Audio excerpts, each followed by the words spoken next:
Hello dear students, আজ আমরা আলোচনা করব খুবই গুরুত্বপূর্ণ একটা টপিক জেই পিবিএন 2024 এবং পাশাপাশি এর সাথে অবশ্যই কিন্তু আজকে যেটা ডিসকাস করা হবে সেটা হচ্ছে জেই এমএসসিএন সংক্রান্ত বিষয়ে আলোচনা করা হবে। অনেকেই মেসেজ করেছো এই রিগার্ডিং যে তোমাদের রেজাল্ট অলরেডি পাবলিশড হয়েছে, কতটা পরিমাণ মার্কস এবং র্যাঙ্ক থাকলে তুমি সরকারি এক্ষেত্রে কলেজে সুযোগ পাবে, এই সংক্রান্ত বিষয়ে কিন্তু আজকে ডিসকাস করা হবে। তাই ভিডিওটা প্রত্যেকে শেষ পর্যন্ত দেখো, চ্যানেলটা সাবস্ক্রাইব করো, পাশে থাকা বেল আইকন প্রেস করো এবং বন্ধুদের উদ্দেশ্যে ভিডিওটা প্রচুর শেয়ার করবে। অলরেডি একটা র্যাঙ্ক কার্ড ডাউনলোড করা হয়েছে, এক্ষেত্রে তোমাদের সামনে সেই র্যাঙ্ক কার্ডটি আমি তুলে ধরছি। আলোচনা এখানে অনেকটাই ডিটেলসে করা হবে, কাট অফ থাকবে, কাউন্সেলিং প্রসেসটা আমি পরবর্তী ভিডিওতে তোমাদের সাথে ডিসকাস করে দেবো। আজকে মূলত যেটা থাকবে সেটা হচ্ছে মূলত কাট অফ থাকবে। অলরেডি একটা র্যাঙ্ক কার্ড ডাউনলোড আমাদের করা হয়েছে এবং এখানে স্টুডেন্টের কিছু ডিটেলস রয়েছে, সেগুলো হাইড করে বাকি সমস্ত বিষয় তোমাদের সঙ্গে আলোচনা করছি। এখানে একটা বিষয় তোমাদের প্রথমেই বলে রাখি যে তোমাদের স্কোর এখানে দেওয়া থাকবে, এখানে স্কোর থাকছে, পাশাপাশি জিএমআর র্যাঙ্ক এখানে থাকবে। কিন্তু তুমি যদি কাস্ট ক্যাটাগরি থেকে বিলং করো, যদি ইউআর ক্যাটাগরি থেকে বিলং করো তাহলে একটাই র্যাঙ্ক পাবে, সেটা হচ্ছে জিএমআর র্যাঙ্ক। কিন্তু তুমি যদি কাস্ট ক্যাটাগরি থেকে বিলং করো তাহলে জিএমআর র্যাঙ্কের পাশাপাশি সাথে সাথে তোমরা ধরো, আমি ধরে নিলাম তুমি এসসি ক্যাটাগরি থেকে বিলং করছো, তাহলে এসসি র্যাঙ্ক এখানে আলাদাভাবে একটা থাকবে। এটার অ্যাডভান্টেজেস কোথায়? এটার অ্যাডভান্টেজেস হচ্ছে তুমি একটা অলরেডি জিএমআর র্যাঙ্ক পেয়েছো, পাশাপাশি এসসি ক্যাটাগরির র্যাঙ্ক তোমার হয়েছে, আমি ধরে নিলাম জিএমআর র্যাঙ্ক এক্ষেত্রে তোমার হয়েছে 800, আমি জাস্ট এটা ধরে নিচ্ছি 800 জিএমআর র্যাঙ্ক, এটা জিএমআর র্যাঙ্ক হয়েছে, এবং এসসি র্যাঙ্ক হয়েছে তোমার এক্ষেত্রে হচ্ছে 75 এসসি র্যাঙ্ক। তাহলে জিএমআর র্যাঙ্ক যেহেতু 800 হয়েছে সেটা অনেকটাই পরে রয়েছে, কিন্তু এসসি র্যাঙ্ক যেহেতু 75 রয়েছে তাহলে এই কোটাতে তুমি কিন্তু প্রথমে সুযোগ পেয়ে যাবে। তাই এটা আলাদাভাবে কিন্তু আলাদা আলাদা ক্যাটাগরি ওয়াইজ র্যাঙ্ক থাকে। এর পাশাপাশি অনেকেই জানতে চেয়েছো যে তোমাদের কাট অফ কত হতে চলেছে, এটা ম্যাক্সিমাম স্টুডেন্টেরই জিজ্ঞাস্য, এবং আমি গতদিনও তোমাদের বলেছিলাম কাট অফের ভিডিও আসবে, তার জন্য তোমাদের ওয়েট করতে হবে। পরবর্তী ক্ষেত্রে কাউন্সেলিংয়ের ভিডিও আসবে, তার জন্য তোমাদের ওয়েট করতে হবে, ধীরে ধীরে ভিডিওগুলি আসবে। যারা পিবিএসসি নার্সিংয়ে কাউন্সেলিংয়ের সুযোগ পাবে, ই কাউন্সেলিংয়ে সেন্ট্রালাইজড ই কাউন্সেলিং বলা হয় যেটাকে, তাদের কিন্তু এখানে ইএস লেখা থাকবে। এখানে যারা সুযোগ পাচ্ছ তাদের কিন্তু ইএস লেখা থাকবে, আর যারা সুযোগ পাবে না তাদের কিন্তু নো লেখা থাকবে। এই পজিশনে এখানে কিন্তু নো লেখা থাকবে। বিষয়টা অনেকেরই ক্লিয়ার হয়েছে যে কারা কাউন্সেলিং অ্যাটেন্ড করতে পারবে আর কারা করতে পারবে না, ডিটেলসটা এখানে কিন্তু দেওয়া থাকবে।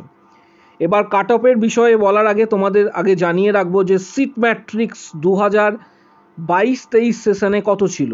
প্রথমে আসছি জেই পিবিএন 2024-এ, কিন্তু তোমাদের বিগত বছরের সিট সংখ্যা কত ছিল এটা তোমাদের জানতে হবে। পিবিএসসি নার্সিংয়ের ক্ষেত্রে অল টোটাল এক্ষেত্রে কিন্তু সিট ছিল, অল টোটাল সিট যেটা পিবিএসসির ক্ষেত্রে সেটা হচ্ছে 1040-এর কাছাকাছি এটা ছিল। তার মধ্যে গভর্নমেন্ট সিট ছিল 565, 565, প্রাইভেট সিট ছিল কিন্তু 475। বিগত বছরের ডেটা, এবছরের সিট ইনক্রিজ হলেও হতে পারে, এটা পরের বিষয়। 2022-23 সেশনে কিন্তু এই আসন কিন্তু ছিল। তার পাশাপাশি ইউআর ক্যাটাগরির ক্ষেত্রে আলাদাভাবে আসন ছিল, প্রাইভেট এবং গভর্নমেন্ট দুটো সম্মিলিতভাবে 562, 562টা কিন্তু এক্ষেত্রে আসন ছিল। ওবিসি এ ক্যাটাগরির ক্ষেত্রে গভর্নমেন্ট এবং প্রাইভেট মিলিতভাবে প্রায় 102টি আসন ছিল। ওবিসি বি এর ক্ষেত্রে 68টি আসন ছিল। এসসি ক্যাটাগরির ক্ষেত্রে 201 আসন ছিল। এসটি ক্যাটাগরির ক্ষেত্রে 63টা আসন ছিল। এটা প্রাথমিক বিষয়। এবং এর থেকে কিন্তু এবছরে আসন সংখ্যা কিছুটা হলেও বৃদ্ধি হতে পারে, যেটা জানা যাচ্ছে যে কিছুটা হলেও আসন সংখ্যা কিন্তু বৃদ্ধিপ্রাপ্ত হতে পারে। এটা প্রাথমিক একটা ধারণা তোমাদের দিলাম, যেটা বিগত বছরের 2022-23-এর একটা ধারণা তোমাদের সাথে শেয়ার করলাম। পাশাপাশি কাট অফ নিয়ে অনেকেই জানতে চেয়েছো। প্রথমে আমি তোমাদের কিছু বিষয় আগে বলে রাখি। JEE-PBN 2024-এ কাউন্সিলিংয়ে সবাই কিন্তু পার্টিসিপেট করবে। যাদের কাউন্সিলিংয়ে ইয়েস লেখা আছে র্যাঙ্ক কার্ডে, তোমার র্যাঙ্ক যাই হয়ে থাকুক অবশ্যই পার্টিসিপেট করা প্রত্যেকের দরকার। কারণ অনেক ক্ষেত্রেই দেখা গেছে যে অনেক ক্যাটাগরির ক্ষেত্রে বা ইউআরেও অনেক দূর পর্যন্ত কিন্তু এক্ষেত্রে র্যাঙ্ক গভর্নমেন্টে কলেজ কিন্তু তারা পেয়েছে, অনেক দূরে র্যাঙ্ক থাকার পরেও কিন্তু তারা গভর্নমেন্ট কলেজ পেয়েছে। এক্ষেত্রে তোমাদের 3টে রাউন্ড হওয়ার কথা, ফার্স্ট রাউন্ড, সেকেন্ড রাউন্ড এবং থার্ড রাউন্ড। ফার্স্ট রাউন্ড যেটাকে বলা হয় অ্যালটমেন্ট, তার সেকেন্ড রাউন্ডটাকে বলা হয় এক্ষেত্রে আপগ্রেডেশনস, এবং 3 নম্বর রাউন্ড সেটাকে বলা হয় এক্ষেত্রে মপ আপ রাউন্ড। পরবর্তী ক্ষেত্রে স্পট রাউন্ড কিন্তু হলেও হতে পারে, এটা ডিপেন্ড করছে নাম্বার অফ সিটসের ওপর এবং ক্যান্ডিডেটের সংখ্যার ওপর কিন্তু ডিপেন্ড করছে।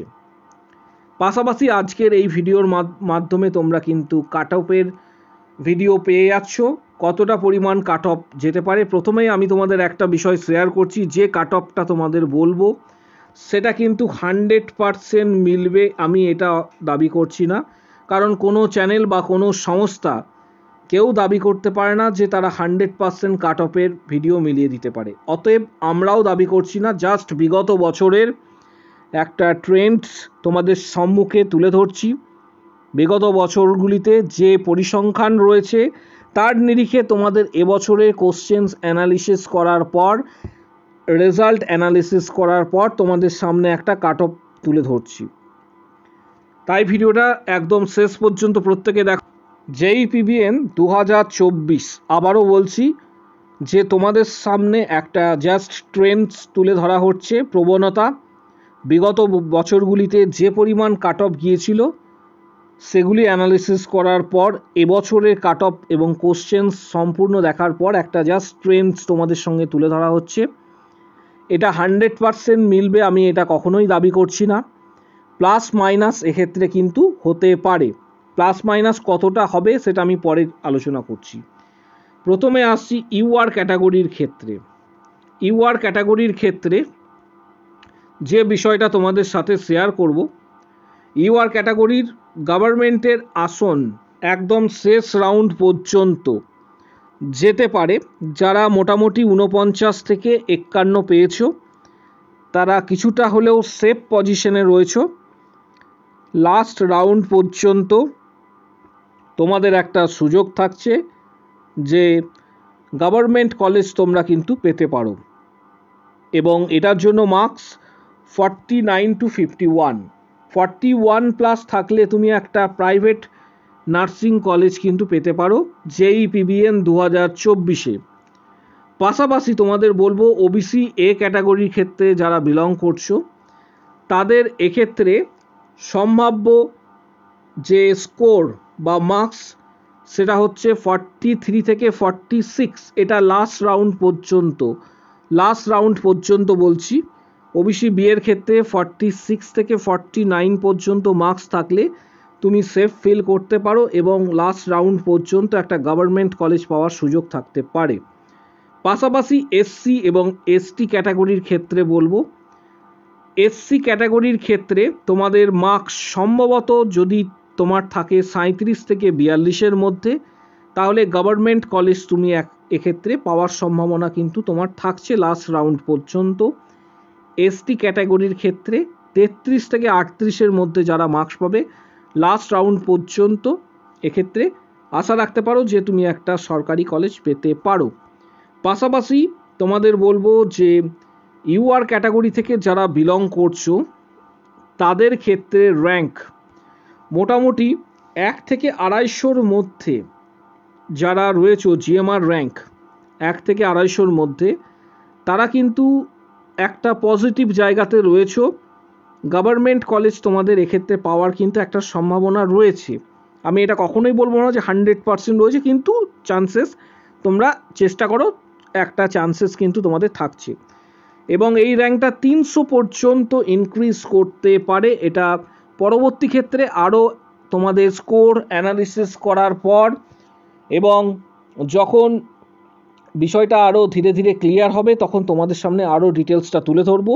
আপাতত প্রাথমিকভাবে তোমাদের এটা র্যাঙ্কস দিয়ে রাখলাম এবং মার্কস তোমাদের বলে রাখলাম। প্রত্যেকেই কাউন্সেলিংয়ে অ্যাটেন্ড করো, প্রত্যেকেই চেষ্টা করো, কারণ আমি আবারও বলছি এই যেটা আমি তোমাদের বললাম মার্কস কিন্তু এক্ষেত্রে +5 টু এক্ষেত্রে -5 পর্যন্ত ওঠানামা করতে পারে। তাই প্রত্যেকেই কিন্তু অবশ্যই চেষ্টা করো কাউন্সেলিং অ্যাটেন্ড করবে। ভিডিওটা প্রচুর শেয়ার করো। তোমাদের মার্কস কত হয়েছে প্রথমে তোমরা তোমাদের জিএমআর র্যাঙ্ক ক্যাটাগরি এবং কাস্ট ক্যাটাগরির র্যাঙ্ক কত হয়েছে কমেন্ট বক্স সেকশনে উল্লেখ করো, আমি প্রত্যেককে রিপ্লাই দেবো। আজকের ভিডিও এই